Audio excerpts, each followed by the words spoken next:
ரொம்பவே சிம்பிளான சிக்கன் குழம்பு தான் நான் இன்றைக்கி செஞ்சேன். இதுக்கு தேவை எல்லாமே ஒரே ஒரு ஆச்சி சிக்கன் மசாலா பாக்கெட் மட்டும்தான். வாங்க இந்த குழம்பு எப்படி செய்யலான்னு பார்க்கலாம். வழக்கம் போல் அடுப்பில் ஒரு சட்டி வச்சுட்டு எண்ணெயும் சூடுபடுத்திட்டு பட்டை, கிராம்பு, ஏலக்காய், பிரியாணிக்குள்ளே என்னெல்லாம் போடுவோமோ அதெல்லாம் போட்டுட்டு நல்லா பொரிகிற வரை ஃப்ரை பண்ணிக்க வேண்டியதான்.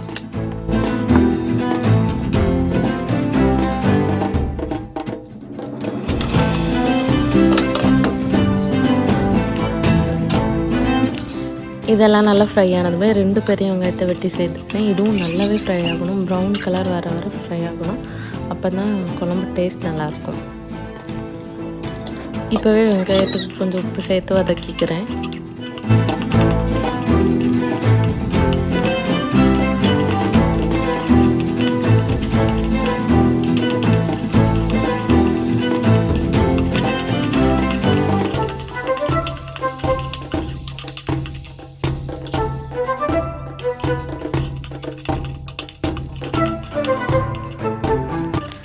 இந்த அளவுக்கு கொஞ்சம் நல்லா வதங்கினதுக்கப்புறமா இஞ்சி பூண்டு பேஸ்ட் சேர்த்துக்கிறேன். இதில் என்னெல்லாம் சேர்த்து அரைச்சிருக்கேன்னா இஞ்சி பூண்டு ஒரு 4 முந்திரியும் சேர்த்துருக்கேன். அப்போ தான் கிரேவி நல்லா திக்காக கிடைக்குன்றதுக்காக டேஸ்ட்டும் ரொம்பவே நல்லாயிருக்கும். இதையும் நல்லா பச்சை வடை போகிற வரைக்கும் நல்லாவே ஃப்ரை பண்ணிக்கணும்.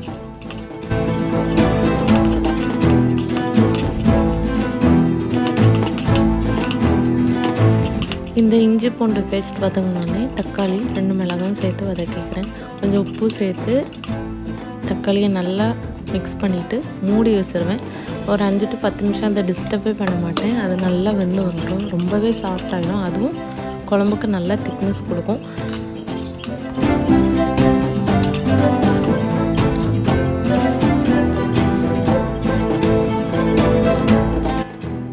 ஒரு 5 to 10 நிமிஷம் கழித்து ஓப்பன் பண்ணி பார்த்தா தக்காளி நல்லா சாஃப்டாக வந்திருக்கும். அதை நம்ம நல்லா மசிச்சு விட்டு நல்லா மிக்ஸ் பண்ணிக்கணும்.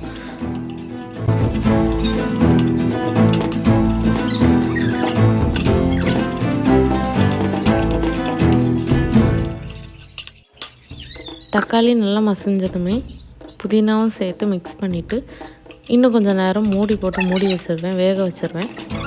அந்த தக்காளி இன்னும் கொஞ்சம் நல்லா சாஃப்ட் ஆகிடும்.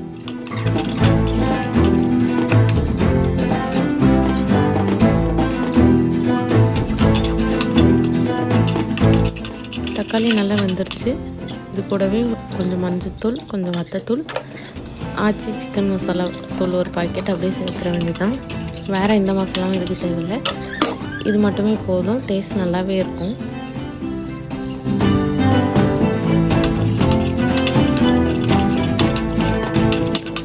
மசாலா சேர்த்ததுக்கப்புறம் நல்லா மிக்ஸ் பண்ணிவிட்டு மறுபடியும் மூடி வச்சிட வேண்டியதான். கொஞ்சம் நல்லா குக் ஆகணும். எண்ணெய்லாம் தனியாக வந்ததுக்கப்புறமா சிக்கன் சேர்த்துடலாம்.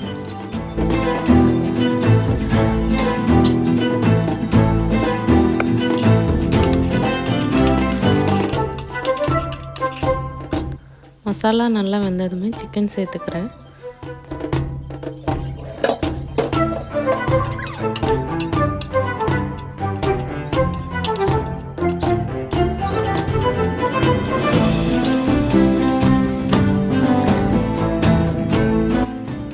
நல்லா மிக்ஸ் பண்ணிவிட்டு கொஞ்சம் உப்பு சேர்த்து மூடி வச்சு வேக வச்சிட வேண்டியதான். சிக்கன்லேருந்து கொஞ்சம் தண்ணி வந்ததுமே இன்னும் கொஞ்சம் தண்ணி நம்ம ஊற்றி அப்படியே ஒரு 10 நிமிஷம் 20 நிமிஷம் டிஸ்டர்பே பண்ணக்கூடாது. அப்படியே மூடி வச்சு வேக வச்சு எடுத்தோம்னா சிக்கன் கிரேவி சூப்பராக இருக்கும்.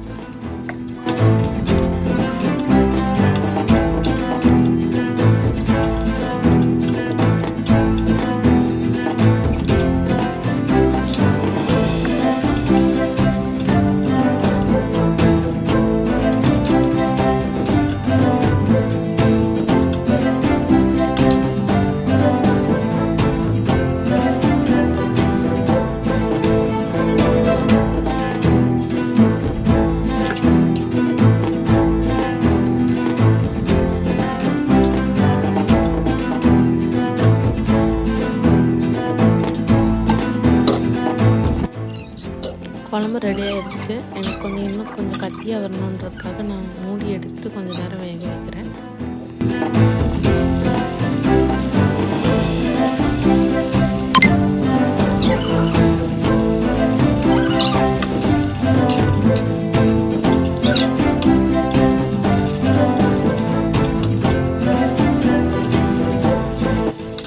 இதுக்கப்புறம் லாஸ்ட்டாக கொஞ்சோண்டு கொத்தமல்லி மட்டும் தூவிட்டு ஸ்டவ்வையும் ஆஃப் பண்ணிவிட்டு கிரேவியை நல்லா மிக்ஸ் பண்ணிவிட்டு ஒரு மூடி வச்சிட வேண்டியதான். 10 நிமிஷம் அப்படியே இருந்தால் குழம்பு நல்லா கட்டியாயிரும்.